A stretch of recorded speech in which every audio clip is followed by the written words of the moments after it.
Hello, hello, hello. What's good, people? It's currently 4 minutes past 8 p.m. UK time, Monday, the 17th of June, 2024. Welcome to another amazing episode of The Game, which is a free weekly financial literacy webinar every single Monday, 8 p.m. till half 9 UK time since 2020. 2020? Every single Monday, 8 p.m. till half 9. Just making sure everything is working on the YouTube.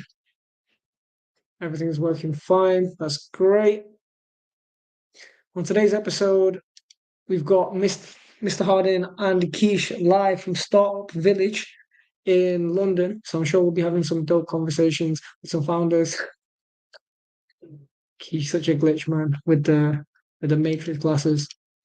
Let's get the quick intro in, and then we'll get into the disclaimer. And I'm sure we'll speak to some great entrepreneurs and founders that are building in the space.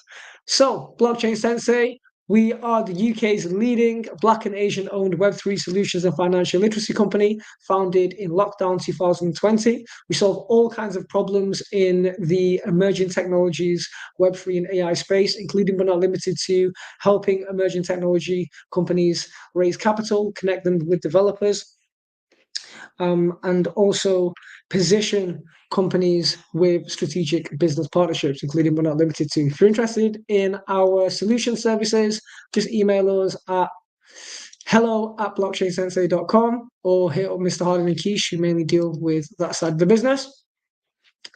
On the financial literacy side, we do three free webinars a week, Mondays, Fridays, Sundays. Mondays is our legacy show every Monday, 8 p.m. till half 9 since 2020. Fridays, we've got NFT Fridays.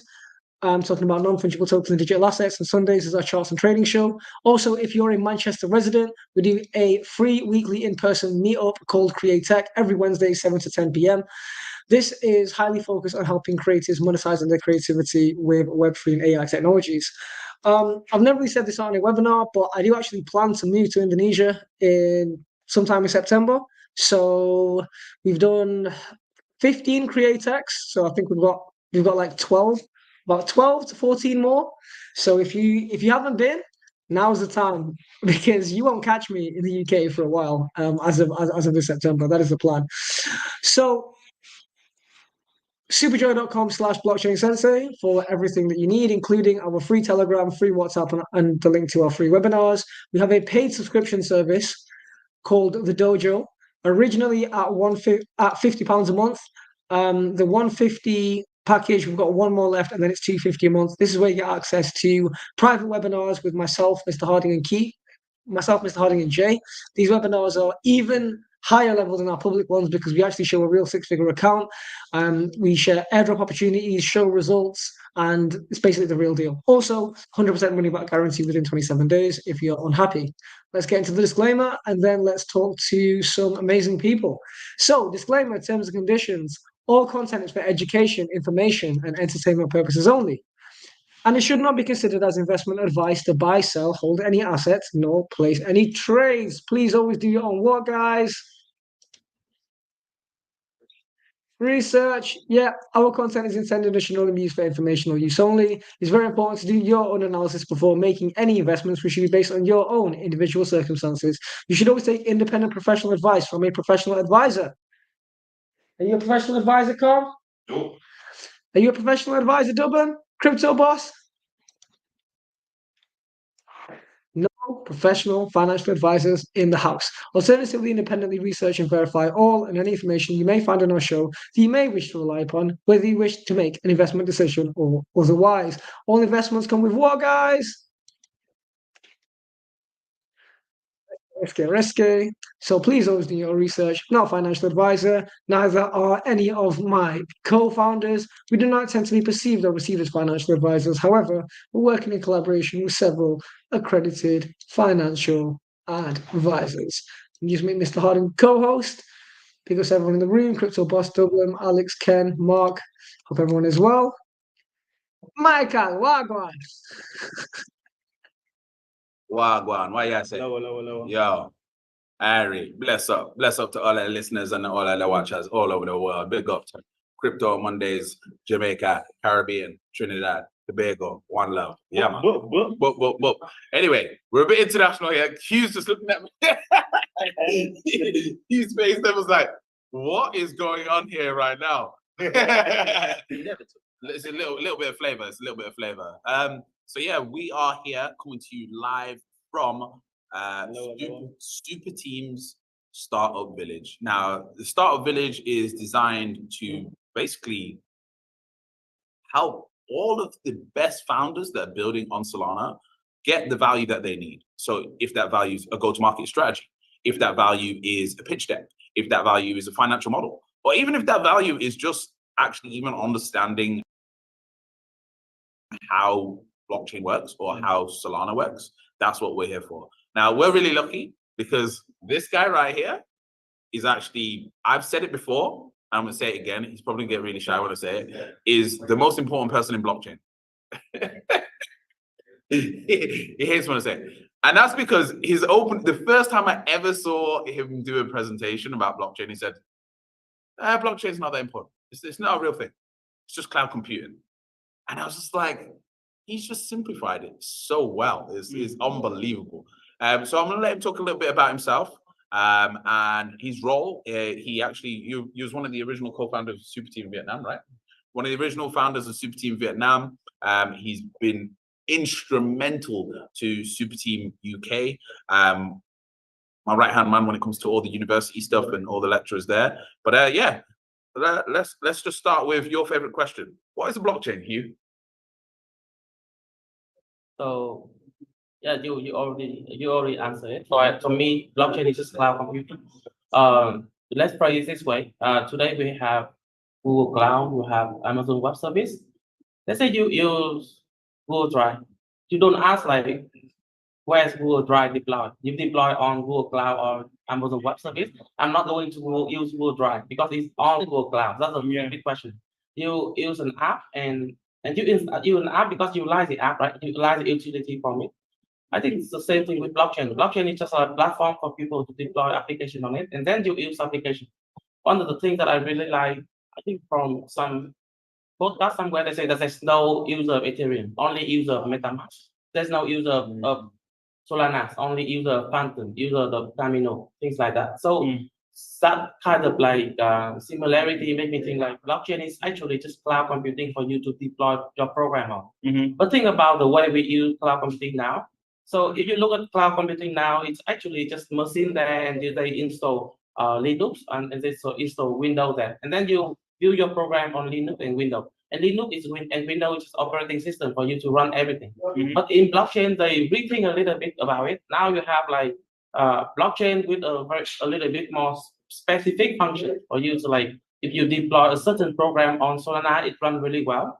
If you deploy a certain program on Ethereum, it runs really well. But if you do like Ethereum's native program into Solana, is not going to run really well. Not because of like you do have to reprogram it, but actually the architect of the operating system is very different. It optimized for different use case. I don't want to go to specific technical detail here, but I think it's like, for me, in the end of the day, blockchain is special purpose cloud computing. Nice. So I'm going to ask a question that I like to ask. I'm going to go around. And we've got another special guest with us, but he's going to be taking the seat in a sec. So yeah, my question now is, I want to ask Keisha, I want to ask Fuzzy, what's the one thing that you know about blockchain that you think most people don't know? That it doesn't necessarily matter what chain that you are on, and blockchain was designed to run in the background. So I think that a lot of people are very bothered about what blockchain it's on, but I'm more bothered about how well does it work, and are there bugs? Is it efficient, and how quick is it, and can it get the job done in an efficient way? That's what I think. But yeah, how about yourself, Fuzzy? Yeah, cool. Yeah, I mean, if we think about just a general everyday normal person, I think a lot of people still aren't really aware of the genuine innovative products that are being made. I mean, people might know about Bitcoin, might know about memes, and they might hear a lot of what mainstream media says, but I think a lot of people don't really realize the things that are being built are actually useful, which you do see when you come to something like Super Team. But I don't know, it's hard to say. I don't know any normies anymore. Well, I'm going to go more controversial than that. I'm going to just put it out there that decentralization doesn't actually exist. It's a myth. You're lying to yourself. Stop it. Stop it, guys. You're like, oh yeah, it's decentralized, but it's yeah, I've just raised funds from Sequoia Capital. What are you talking about? It's decentralized, but we've been in the Google Web3 incubator. What, what are you talking about? You've been a hypocrite. Most of it is built on top of Amazon cloud anyways. Yeah. That's right? So just this whole decentralized narrative, I just think people are getting a little bit carried away with it in terms of how important it is. And when you think of the mass consumer, do they care? Does my mom care? Nope. No. Does my auntie care? Nope. No. Does the local taxi driver care? Nope. No. Does the local mechanic care? No. Nobody cares about the decentralization aspect. It's important.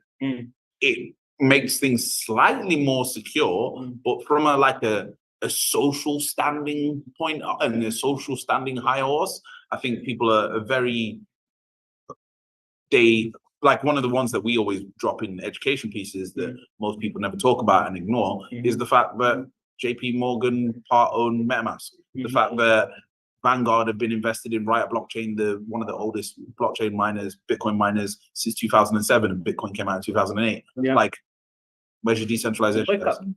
Yeah, so awkward. But yeah, what about yourself?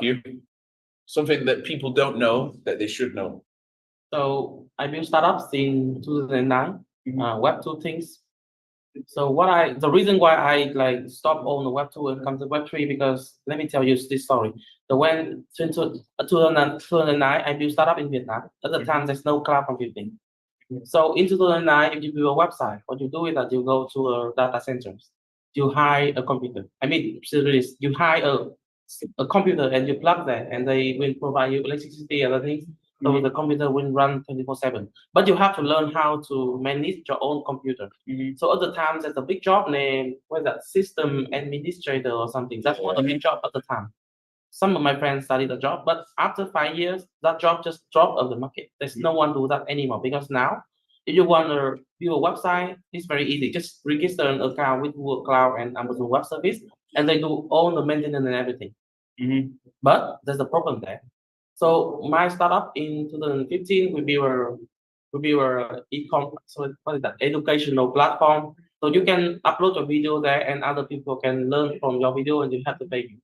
So I start with 6 engineers, and after a year or two, when we scale to 2 million people, then with 2 million customers, and then we have like a lot of engineers, 60 engineers or something. The reason why we have that much, not for fun, because when we scale the program, I have to train all the logic. Because like when we scale, there are a lot of a lot of things happen, and I have to fix the logic. Is this way? Fix the logic that way. That's why I have so many engineers. But in blockchain, it's going to change everything again. Let's take a look at Uniswap. Uniswap in 2019, when they have like maybe 10 users, until now, the program stay the same. Maybe yes, they have the Uniswap version 2, Uniswap version 3, but it's different thing. They upgrade the logic. So they upgrade the whole algorithm to different things. That's a totally different story. But Uniswap version 1, when they scale, they do nothing. They don't have to do anything, because the scaling is on the network. So actually, for me, blockchain and Web2, the difference is in Web2, the operating cost is really high. In Web3, the operating cost is much lower, because part of the operating cost is on Web2 on the network layer. If you don't pay attention, you can see that a lot of Web2 things now they move into Web3 way without saying they are Web3. So the keyword for you to search is super base, SUPA base. So super base is kind of like when I deploy something on Web2, but they take care of everything for me. The network on scaling, they do everything for me, kind of like Web3 way. But they don't plan themselves blockchain or anything. But the philosophy stays the same. So I think that the thing is moving that way. So operating cost is a big thing. I come to this again because the other way I look at DocuSign. A lot of you maybe use DocuSign. Their revenue is like 900 million or something, but their operating cost is 700 million. Oh, what? Yeah, so the revenue 900 million. To operate DocuSign? Yes, like 700 million. Why? Okay, why they do this? I don't have time to take a look at very closely what is breakdown of all the operating costs. Yeah. But I think a big cost of that is for server. Yeah, Because like, what is the local site selling? They sell security, right? yeah, So you have to maintain like server on their own. They have like engineer, Yeah. a lot of system admin to make sure everything's secure. yeah, But think about if you build a site on chain, what is your operating cost? yeah, I mean, really, really small. Let's say you build on Solana, then operating cost for security is zero, maybe because it's already on Solana. It's not your job. It's Solana job. So Mhm. it take a lot of operating costs off your shoulders already. So do you think if a company like DocuSign was to apply blockchain there and slowly start moving all their users over, their margins would just go? Yes, but the thing is, if you ever work with big corporation, it's really hard for them to move that way. Yeah. Because if they move that way, a lot of people will lose their job. All of, yeah, I mean, like the CPO will get fired or something. Like, I mean, like total change in the company, and they are not going that way with a company with 11 billion valuation. yeah, So I think that's a chance for everyone here that building. Just look at any SaaS software as a service out there. Look at the operating cost, and if you see blockchain can make I mean, revolution out there, go for it. I Yeah. think SaaS is the thing that I really want, like for So- blockchain to replace the traditional. yeah. If you don't know, SaaS is software as a service. So Mm-hmm. it's a company that's selling their software as a service to other businesses most of the time. Yeah, so if you take a closely look at the operating cost, you see that a big part of it go to server admin. All of those things will go to like, I cannot say zero, but significant reduce when you go to blockchain. Yeah. For this thesis, you can take a closer look at squats. Oh, squads. Yeah. Yeah. The latest podcast is actually about this because they say that they see a trend that corporate moving to like blockchain based solution. Yeah. That's the squads is the one where you can make a DAO, right? Yes. Yeah. We need to start looking at that, to be fair. Yeah. Fair enough. Right. I'm not going to keep you any longer because you stayed way longer than you needed to. Yeah. Thank you ever so much, Hugh. Thank you. Thank you. One day we're going to be doing this episode live from Vietnam. So watch out for that one. That's when we'll see you again. Thank you ever so much, buddy. Thank you. Cheers. Safe journey home, man. See you in a bit. Take care. That was Lord Hugh. Crazy. Just bars and facts. Like I've never even thought of it like that. Yeah. Like what are the operating costs for competitive businesses like that? Yeah. It is pretty crazy. Let's get Lord Soul over. Let's get him over. Now, there is research, there is researchers, and then there is the research himself. Yes. This guy is the research himself. Let's get you squished over there. Yes, there we go. Boom. So let's give the audience a little bit about yourself. Thank you for the intro. First and foremost, definitely just another crypto guy. You're not. I just find deep. He's very quiet. It's quiet. You gotta talk. You gotta. No, it might be quiet the from mic here. lower. Yeah, the mic close. Yeah, and talk louder. Is the how No, I the think audio it's now? Audio's in on it's- this, and then audio separate on another thing. Okay, so is it? Are we good then? No. Can you hear now? He's a little bit quiet still. Not about the mic. It's Yeah, about it's this. the laptop one's not. Hold that mic down a bit. and then you- Hold the mic down and project your voice. Project your voice to the. Mhm. So my name's Saul. Lovely to meet you all this evening. Been in the industry for I would say like two and a half years now. And yeah, rightly as Michael said, I've really been on the research side, just taking a look at a lot of DeFi protocols. Doing BD where I can. I'm working with a DeFi protocol on Ethereum at the moment. I'm looking forward to the next version of the protocol. So a lot of work is going on there. Came through to Star Village today because Super Team are just known to put on sick events now. So Mhm. you might as well be around, man, and you'll end up bumping into somebody that you have a need to chat to, Yeah. or is gonna be useful and helpful for the future. Facts. 100%. Okay, so in terms of because we like to chop it up, we like to get a bit murky around here. We like to talk about the unspoken things. We like to poke the bear. We like to poke the bear. We like to talk about the things that no one is talking about that they should be talking about. Yeah. So, what's one thing that no one talks about that you think people should talk about? So, my one that I was talking about earlier was the fact that I believe Axie Infinity and Yuga Labs have got a couple of billion, but where's it gone? What are they doing? That was my one. But we'll talk about that a little bit more later. But yeah, what's one thing that you think people should talk about, but no one talks about?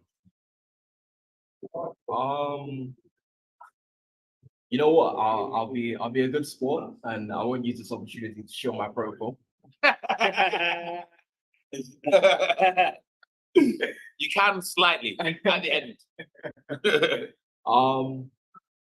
When I think there's a few interesting things that are always going on in the industry. I think because like I'm always looking at this sector, a lot of people are saying DeFi is dead. No, I do hear, no, you Sorry, do hear, sorry. Could you just move a bit closer to Mr. Harden? I think it's just because you're really clear and he's slightly lower than you. really? Yeah, your voice, you speak very softly. Okay. So you really need to like project. Guess in the middle. Guess in the middle. Yeah, yeah. Can you? What about now? Way better. Way better. Way better. There we go. Ultra clear. There we go. Yeah, you don't feel like people say DeFi is dead. No, I've heard it. I've heard people say, DeFi is not really that popular. Yeah. But I think it's because people are looking at ETH. People are like, people associate DeFi Yeah. with ETH. Yeah. That's it. Yeah. They don't class people getting loans out on Solana against the meme coin is ETH. Because it's not like true DeFi. It's not like clean DeFi. Do you get like getting loans out against meme coins is technically dirty DeFi, isn't it? Why is it dirty? Why is it dirty? It is, because it's not like clean. Sir, if I make generational wealth on MOG, I want to collateralize that and be able to buy a house. Why can't I do that? Because it's not in fitting with you're not doing it off like a protocol. You're not getting. Do you get what I mean? Yield Okay. farm. You're not. There's no fee revenues. I think the culture. I think the Web3. By the way, culture there's none of this financial advice. If you're up on a meme coin, We did that you're part. not collateralized.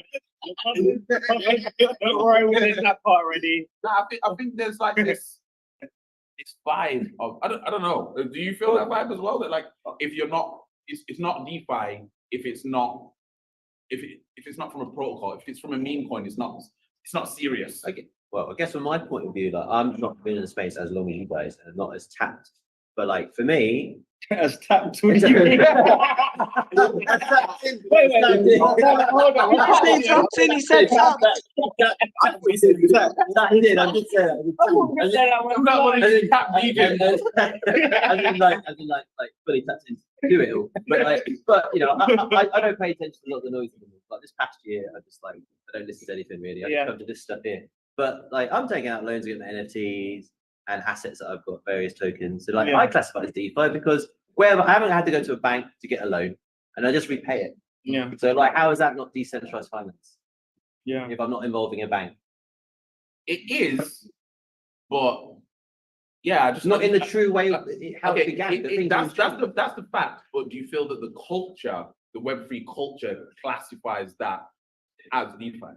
It's hard to say because I feel like there's lots of cultures. The DeFi culture, those guys are just like mathematical crazy people, especially on ETH. Like I don't even understand DeFi on ETH. I never did it. Yeah, I've only done it on Solana. Then NFTs, like most of my Twitter is NFT people. They're not even talking about DeFi, right? So I think we talk about Web3 as this homogenous thing. But actually, it's full of these little tribes that do different things completely. Yeah. Like there'll be people who have NFTs that have never taken a loan against NFT. Yeah.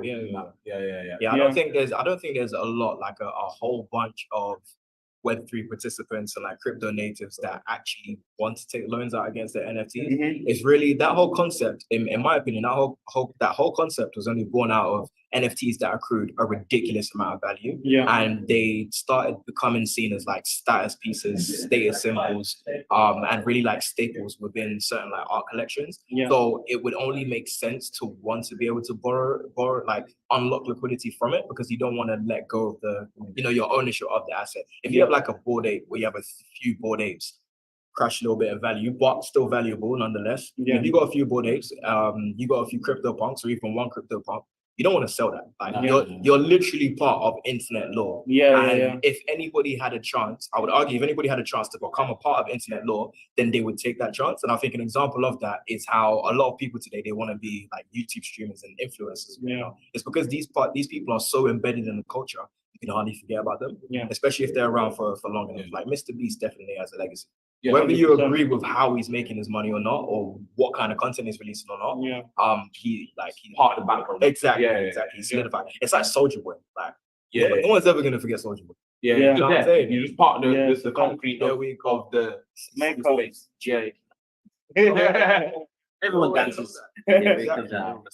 So yeah, man, I think in my opinion, I think more people should pay attention to things like account abstraction and chain abstraction. Because when people talk about like the UX in crypto, they notoriously say it's ridiculous and it's really bad. And I agree, it is across a lot of different protocols. If you probably bring out about, let's say, 20 protocols today, and you use every single one of them, you could probably only remember or have a pleasant experience interacting with 2 or 3, you know, and we might be pushing it a bit. There's some whack products out there. Yeah. Very, very bad, very bad. Yeah. And but with chain abstraction, what you're getting is a situation in which you don't need to know or learn so much about the intricacies of Web3 or crypto or DeFi in order to get your transactions off and get what you want to at the end of the day.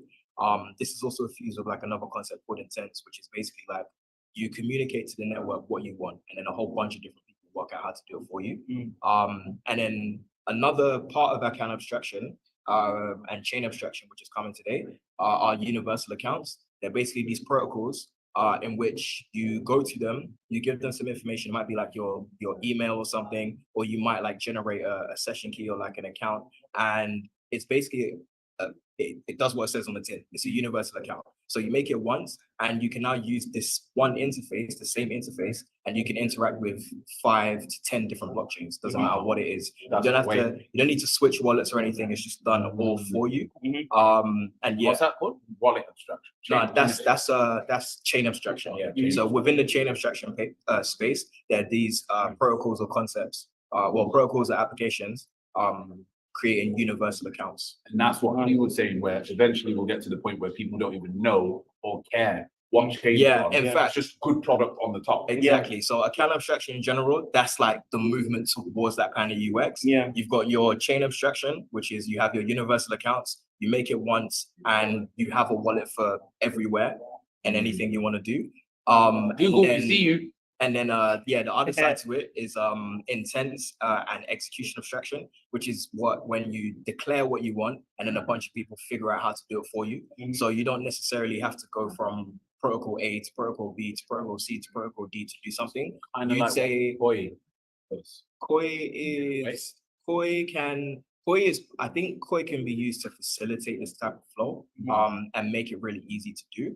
But Koi is in a slightly different domain in which when it comes to infrastructure, they make it really easy to be able to run something. And it can also be really complex, but it can also be really fast at the same time. It doesn't really sacrifice anything in terms of latency. Show your thing. Yeah. Show your thing. Go on. So my project, or at least the project I'm doing business development for, all credit towards the founders for building it. These are people like Board Genius on Twitter, SCE, one of my guys, Dakota, who was there before me, and another guy called McFly. These are hardcore developers, been in the industry for a while. We're building a protocol called Bunny V2, which is going to be a next generation decentralized exchange implemented as the hook for Uniswap V4. Basically, what that whole word salad means is that it's going to be really easy for you to provide your liquidity, and you're going to have a lot more control over it than ever before, like with regards to any kind of interaction or add on DeFi. There could be 1 or 2 applications that, are competitive against it, but, we back ourselves by saying you likely or would have never had an experience quite like this because of what we're bringing. And introduced into this as well are like 2 composable modules or composable features that will just open up the whole like surface field or like play field when it comes to customization. Your liquidity is going to be a lot more optimized. It's going to have higher returns on average. And there's also a solution that we use to make sure that MEV is no longer harmful. MEV is actually something that is positive sum. So LPs benefit from it, the traders end up benefit from it. And of course, the protocol benefits from it as well. So that's what we're up to. We apologize about the background noise whilst you're spitting the game there. Oh, no worries, They're man. just We get the environment we're in at the moment. Man, oh man, oh man. They're just like, The penny dropping, the pennies are dropping. The pennies are dropping. Yeah? That's part of the devs cooking in the kitchen. Protocol's getting ready, yeah. but yeah, we've also got Lord Marcus with us. Lord Marcus.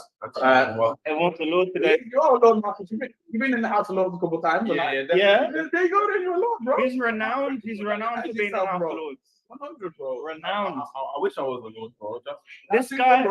This guy came to House of Lords in a khaki. Yeah. He's renowned. Thanks for having me as well. Do you wanna swap on? Lesson song. Take the hot seat. Come, we might come back in. Swap seats. Yeah, well, all over the place now. Oh, I mean, House of Lords is pretty nice experience, man. But I might want to stay there. Oh yeah. You spiel out. yeah. I mean, in this space, like I don't know what topics you lot are talking about. I came a bit late, but The main thing is what's something you know about blockchain space Yeah. that other people don't know or that they don't talk about that they should. Yeah. I mean, there's a few things that I mean, like with blockchain, there's always like a hype word, right? So like even like now, even like now they got like things like Deepin or like RWAs or like before the hype. I remember when it was metaverse, right? I mean, and I always say like, I say to my friends, don't always get caught up in the hype of everything as well. So like, try to look at what's gonna be in the next run or like even like the next bull run as well. Like you want to look at like different projects that are gonna like have longevity as well, right? Even when you're investing as well, like I always look at like things with longevity, like that's gonna be in this game or this space for like a long time, right? So like, I mean like.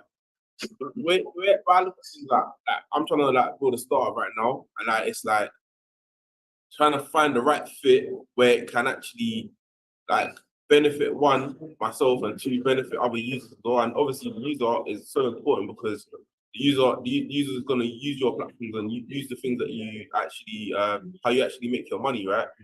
So In fact, one thing I want you to touch on, if you don't mind talking about it, is your journey of how you got into development. There's going to be people watching out there that are going to be like, yeah, I want to be a developer. Yeah, I want to get into blockchain. I want to code. Yeah. Like, where would you say right now is how should someone start? How should someone get into it? So I mean, like the way I look at it, like when someone told me one time, like one mentor told me, like, oh, look at the Bitcoin white paper first, Yeah. and try to wrap your head around the whole concept of blockchain, which I like. I mean, first I started to do Solidity smart contracts. I couldn't like get the whole concept of like understanding how to actually fork your own blockchain from Bitcoin. But obviously, it's like with the entry point now. I mean, the entry point is so much easier from like when I was starting back in like 2018, 2017, right?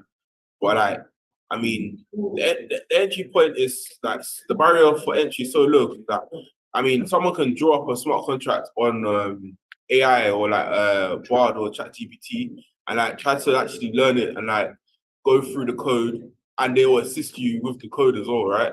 So like, I mean, this is like the best way to like learn is to like basically solve problems as well. The way I look at it, like always like reiterating and solving problems. So like try to break down the like in like I can't remember what the terminology is, but it's like engineers struggle of like solving problems. But basically you break down the problem that you're trying to solve and what your outcome is for your solution as well, right?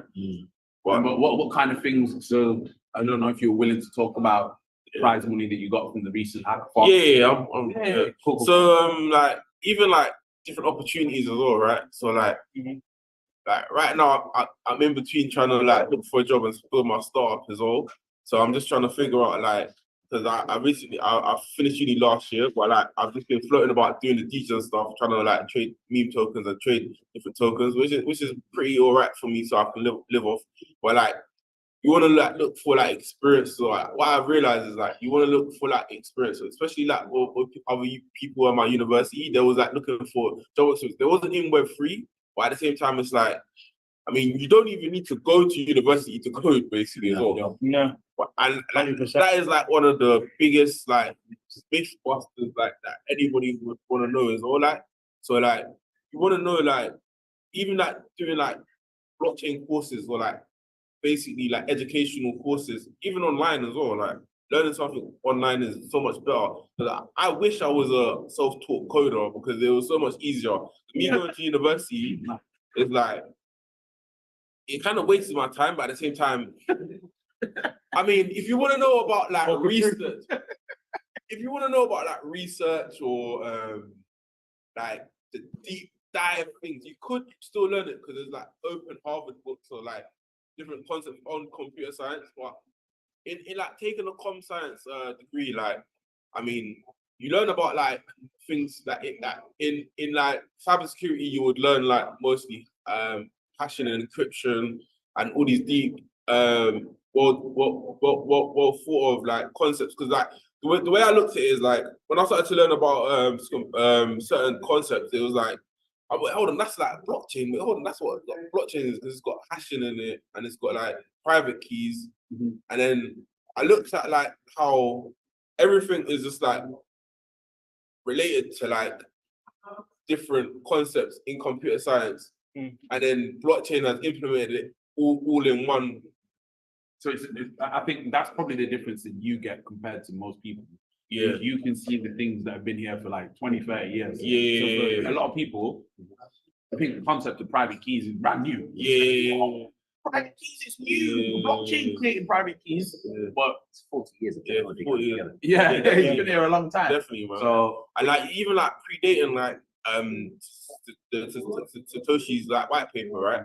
So like Satoshi, like I'm not saying like I know who Satoshi is, but like I know it's like probably a collective of like thoughts, or like I look at like things of different, like very spiritual as well. Like blockchain is very like I wouldn't say spiritual, but like it's like in the sense of like, hey, how it actually came to be, right? So like we're living in an age where like information is key. It's the age of information. I don't want to get too deep on the subjects, but get deep, bro. but it's like with concepts of like blockchain and like how you actually work within like your spirit itself as well, and like how like different nodes, like we are all different nodes of like God as well, like, right? Jeez. Like Boss. The collective consciousness. it's a collective consciousness, and like that's what like blockchain is, right? So it's like I was reading some paper the other day that the CIA can like tap into your magnetic field, right? And that you're like a separate node in a network of different like collective consciousnesses, right? So like you are like the creator of like your own internet, right? And they can use it as like a you're like your own Wi-Fi router as well to this node, this collective node, isn't it? Or this collective concept, or this collective computer. And like you got things like AI coming into play, like not even AI, AGI, like what, like Yo, you just made me actually really deep this whole node thing as humans. Like we are just receivers and outputs of information. Of information. That is literally what a node does. It takes in information, gives an information out, says it's truth or a lie. But it's its own truth or a lie. And it's just the collective group of nodes going, yes, this is true. Which in reality we actually have that problem of collecting loads of information and a group going, yes, this is true, but it's might not be. 100%. That's why you think about when you have this is one of the reasons as to why like the concept of consensus mechanism. Because if you have a bunch of different nodes that are taking it given out, what kind of verifies that they're getting out right from them? And then you have consensus mechanisms that ensure that everything is given out right. Now, when you have like a small community or community of any size, really, and everybody is always interacting with each other in order to enact in some kind of business or enact in some kind of opportunities like things together, right? When somebody's inside this group and they do things that are to the detriment of this community, let's say in your council, there's emergency forces that are dedicated to your council. If somebody starts misbehaving there, if they're stealing from certain people, they're killing certain people, they have to be removed from society, right? So it's the same way it's like a consensus mechanism. If you're giving out incorrect information to other nodes, that means you're trying to do something rookie within that. exactly. And you have to find a way of dealing with these people. Yeah. This is all of this stuff is implemented in like proof of state, proof of work, and proof of authority. I wasn't gonna touch on this one, right? But I'm gonna, because I got a couple of brothers with me, and we're all people of color. So I want to touch on something that again people aren't talking about, but is in the space. It's an awkward turtle, right? It's the situation of racist meme tokens. Oh, do you know what? Yeah, that is like a powerful situation though. Because like even like Board 8 Club, yeah, like There was controversy So it's a thing, but it's not addressed because I don't think there's enough people of color in the space. To bring it up and talk about it. Now, me, I ain't got no problem with it. You know why? Because you're exposing yourself. It's all on chain. Like I know who you are. Like if I can go in your wallet, and if I only see racist meme tokens, then I know who you are, innit? I know what you're about. Like it's different. Like because one of the biggest problems in society is people can be saying things and doing things at home and you don't know. Whereas now you look in your wallet and go, "Oh, you're about that life." Okay, cool, safe. I know how to conduct myself around it. I know what's what now, innit? Whereas normally these kind of things happen just in secret and you've just got no idea. Whereas now it's like, hey, guess what? Let it be out there. Let people do whatever they want to do. I prefer the world that way, to be honest with you. Yeah. I'd rather know someone's about that life than not know about that life. Yeah, trust me, bro. Also, the other thing on that is, I do think Andrew Tate's doing something very, very smart with it. Like, I think this whole play of playing into the N-word makes people, it's kind of almost desensitizing it. It's kind of like, I can't think of the word. It's not desensitizing it, but it's taking power away from the word being as negative as it is. It's turning it into like a piece of commodity, and in reverse, giving it value, but actual financial value, which is mad. When you actually think about it, if he becomes a billionaire off that token. Oh, he's got his own token called the real nigga token. Yeah. Okay. Like imagine if he becomes a billionaire, so that's what massive options. Yeah. That's crazy. Like what that ends up doing. That's completely flipping the game on people. That's like, oh yeah, you like that word. You down with that? Okay, right. It's a true. If he actually becomes a billionaire off that, and like they report down different media, like news, but you know what? He's got so much hype around him. So controversy, yeah. Like a lot of like things and like in this space, in this space alone, like is like you got to look at like people's like reactions to certain things of controversy and like how things go viral as well, right?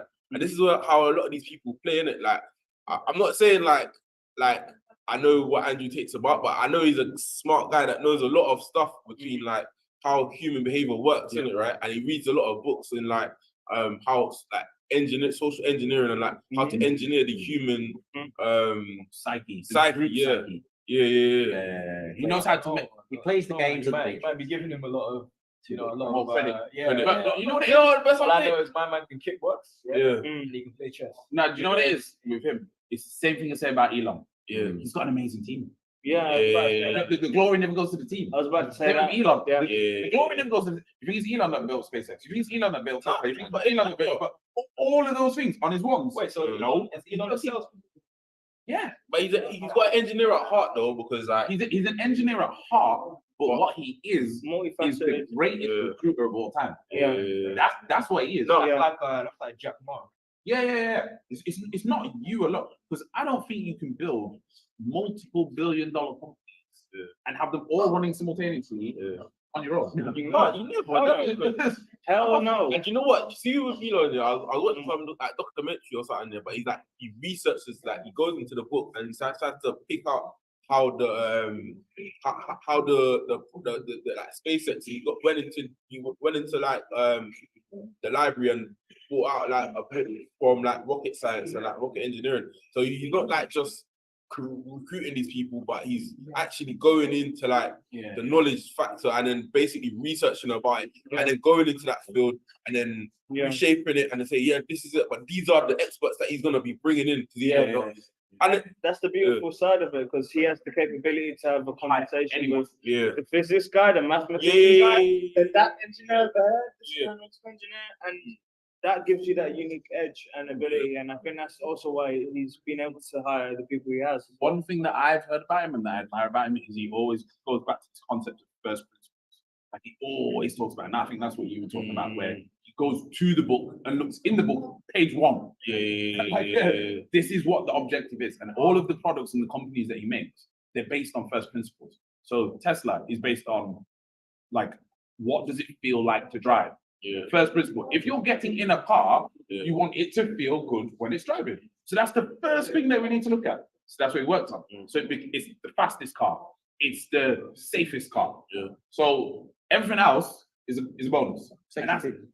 But so over time, like every company changes their model over time, right? But I think what every other company does, apart from Elon's companies, is they don't focus on the first principles. They focus on like a multiple of objectives. So let's say, for example, Ferrari, they're not focusing on the comfort. They're focusing on luxury. Yo, man, like Henry's about to cut off our webinar. Yeah, we got 10 minutes. 10 minutes. Just 10 minutes. Thank you. Thank you. Appreciate it. Henry's about to let off. He's about to get Henry. Henry's about to. My boy smashing. Yeah. Like, you know what? It's not enough. He was like, they didn't flinch. We need Henry. But yeah, like I was saying, it's just the first principles thing, and I think that's something missing from blockchain. Has been the first principle is the customer.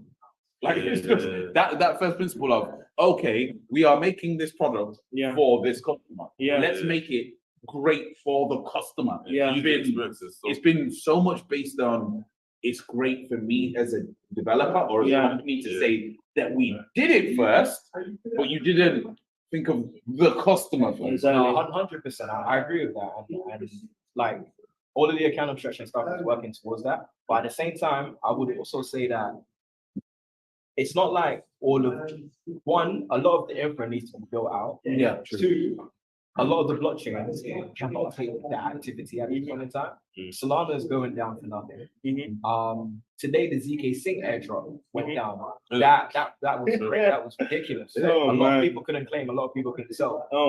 And just last year, March last year, when the Arbitrum airdrop occurred, it was exactly the same thing. I remember I tried to claim that, it didn't work.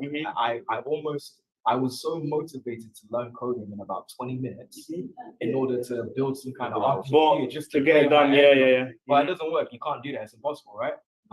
So yeah, it's like even though a lot of the UX in crypto has been poor, the people that have been using it and have been able to have a decent experience with it, or at least swap the tokens they want to swap, get the yields they want to get and whatnot. It has been like it's been that early majority, right? It's those people that. Whereas they do care about user experience, they don't care about user experience as much as they do about than getting a novel experience. So even though it's bad, they're still interacting with a new kind of tech and having new kinds of experiences. And they're like, I get the vision of all of this stuff. Let's figure it out. Right? But now like we're slowly reaching a phase whereby a lot more activity can be accommodated by these protocols. And it'll be like, maybe more fallback mechanisms. Things go down. It's not going to be so drastic and catastrophic. Catastrophic. Big. Okay, so we're gonna just do our outros and then go to questions. So we'll go around and people tell you where you can find them on Instagram or Twitter.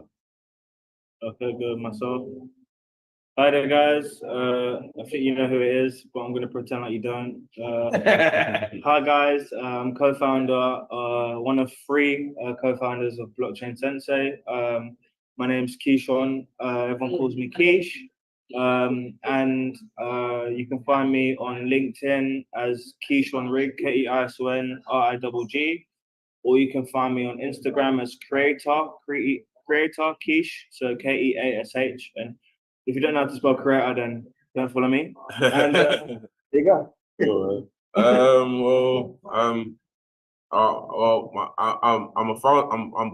becoming a founder of Infinity ID Labs. It's a gamification SDK kit that basically allows users to build gamified assets on chain as well, allowing users to build points and build incentives through our smart app basically. Where can people find you? So you can find me on my Twitter, Mattis Marcus, on my Twitter, and then on Instagram it's Marcus Mattis. Yeah, You get it one way or another. Yo, I have to say, big, funniest moment of the whole episode. You had me cracking, bro. I couldn't take you serious when you said word salad. Excuse my word salad. I'm gonna say that to people all the time. Send me salad, bro. You gotta pick out the word salad, man. You gotta pick out the word salad. You don't know how to pick out a word salad in crypto? Yeah. Brown. Oh yeah. Brown. Yeah. Fact. Yeah, my name is Saul. Twitter's Saul26, PSAUL26IX. It's the same on Telegram as well. Exactly the same letters. Reach out to me anytime you want. In DeFi research whatsoever, well, in that whole domain. So any questions you've got, just send it forward to me.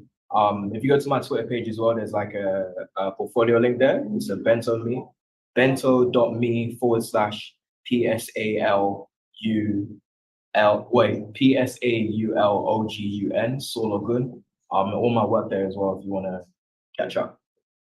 Big. Thank you very much for having me.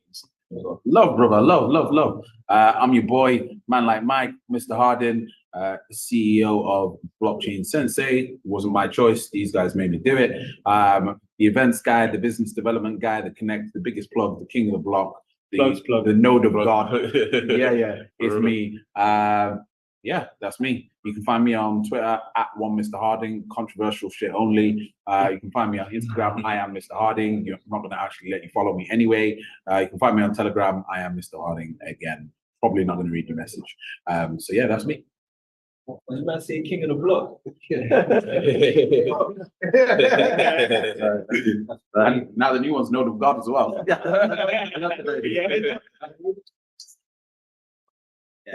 Name's Lawrence, call me Fuzzy, content creation, education. Find me on YouTube, Fuzzy Education, or on Twitter as Crypto Fuzzy, that's FUZZY, Crypto Fuzzy BTC. Amazing. Come on. Love. Do we have any questions before we close out? Let's check the chat. I've got a quick one. Yeah, Go on, far away. Is that Alex? Yeah, Alex. What's the most undervalued DeFi token at the moment? Most undervalued DeFi token. All right, you know what? What's what chain? Non-financial advice. This is non-financial advice. Yeah. Personal opinions. There's a few tokens out there right now that are real cool. One of them is called Butterfly, which is from Redacted. I quite like Lit, which is a token from my protocol. Yeah. DeFi wise, Pendles is on a great run. I think some of the restaking tokens are going to be cool. EtherFi, Renzo, Athena should have a cool run as well. Athena's got a cool value proposition. Like the core protocol itself is cool, but it's stirring up so much controversy that like that attention like is appealing as well.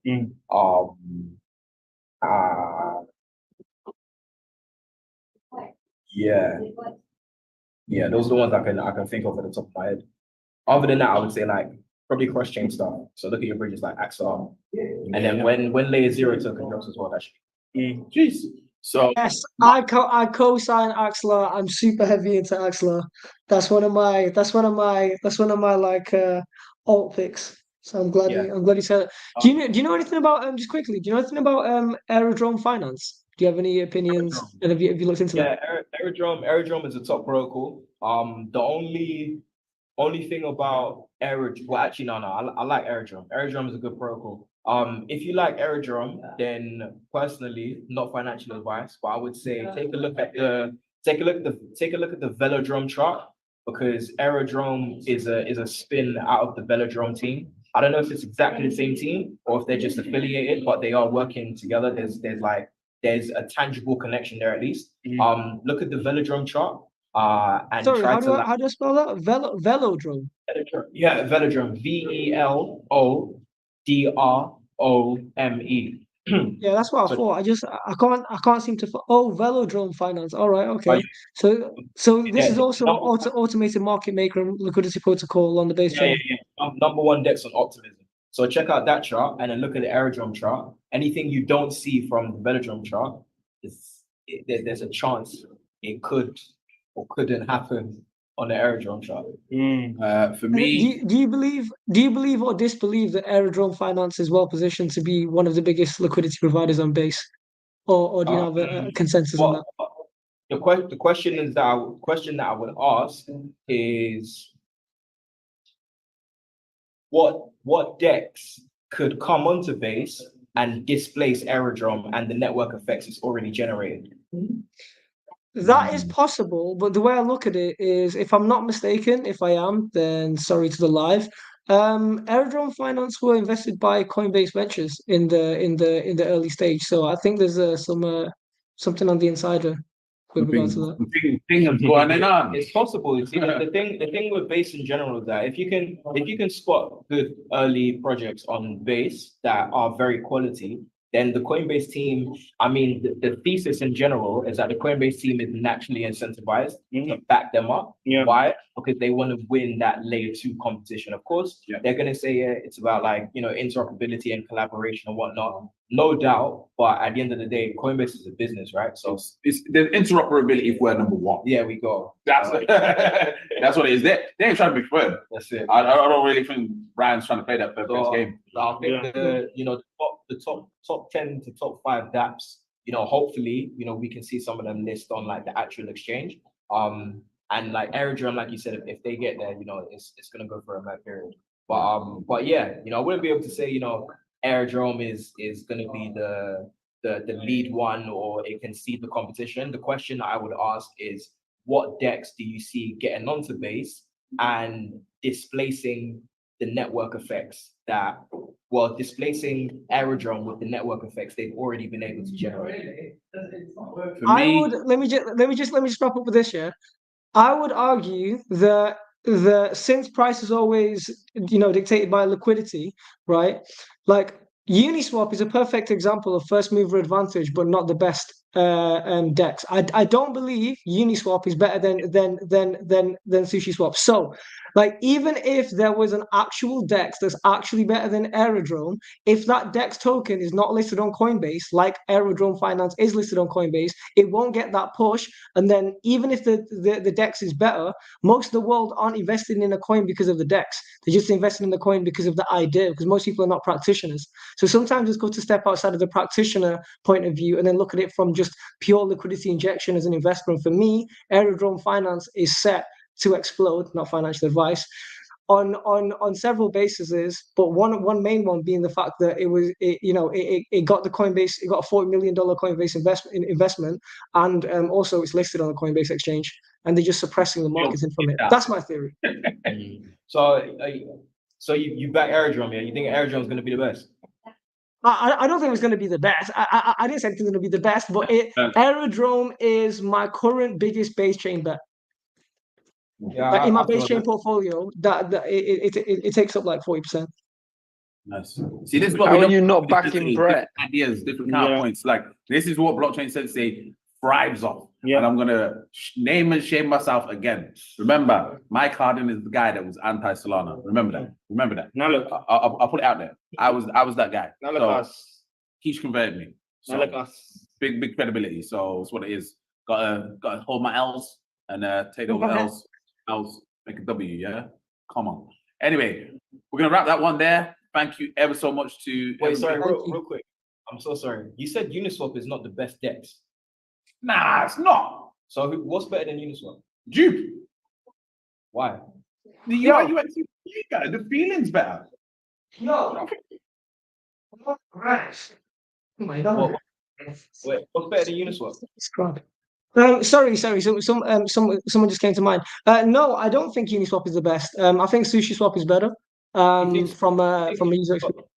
You think SushiSwap right now is better than Uniswap? Ooh. In my personal opinion, like I don't have data. I'm just going off what I like as a user. Yeah, I prefer SushiSwap. Okay, you prefer SushiSwap to Uniswap. Not that SushiSwap is a better DEX than Uniswap. The individual. It's just better in my experience. I like Liverpool over Manchester City, but Manchester City is a better football club. Yeah. So it's the individual's preference of what feels good to them. So what you're saying is that you prefer SushiSwap over Uniswap, but SushiSwap isn't a better DEX than Uniswap. It's a better DEX in my experience. I've just swapped more smoothly. That's just my experience. A great example of that is Swissborg isn't in comparison to other platforms, wasn't the best. It just felt better. It just felt nice. Like it just. And you know what? Like I'm not big on centralized exchanges, but in my experience, Swissborg have gave me no problems when it comes to cashing out and stuff like that. Yeah. Like the fiat on ramp and off ramp. In my experience, is smooth, but for other people, it might not be, depending on who they bank with. It charged me a bit more, but I didn't care because it felt nice. Fast. That's why it feels nice. The UX is sexy. And then introing beginners on Swissborg were just like, oh, can you press this and it swaps, boom, like boom. It's just like Swissborg were the one platform when it came to swapping token for token or like even things that were completely different chains. They just made it feel just fair, nice. He didn't mind that you're getting robbed by a couple of. I've never spent it. Oh, bro, it's one of the best experiences in the entire game. Want to go cross chain? I always just use Jumper Exchange. I was using Swiss, and yeah, that was the one. But yeah, we're wrapping there. Thank you very much. We overran a little bit. Thank you very much to everyone. Shout outs to everyone that got all the dojo members that got a little piece of Little Pump. Thank you, Little Pump, for tattooing Solana on your forehead and getting all of our dojo subscribers that Little Pump on Little Pump. The irony. But yeah, God bless. Make sure you find out about the dojo. That's where you can get access to pre-sales. That's where you can get access to altcoin snipes. That's where you can get access to all of our meme trading. That's where you can get access to our macro overviews for the week. The price of the dojo has gone up. It is now £250 a month. You missed out on £50. You missed out on £100. You missed out on £150. Do not miss out on £250 because it will be going up to £500. Yeah. Next. So don't miss out. What's going to be £500? The dojo. Okay. Yeah. It started off at £50. Get in the dojo, man. We started off at £50. We got the opportunity. Get in the dojo. Like, literally, from one episode, you could have made the £50 back. Yeah. The amount of games, the amount of Telegram games that we've got in the dojo is mad. But anyway, I'm being told I'm saying too much. No, no, the mic is too close to your phone. Oh, Say what you want, bro. What do you mean? We don't censor. Yeah, we don't censor. I don't censor. We don't censor. And this has been the game. God bless everybody. See you in a bit. Thank you, guys. Take care.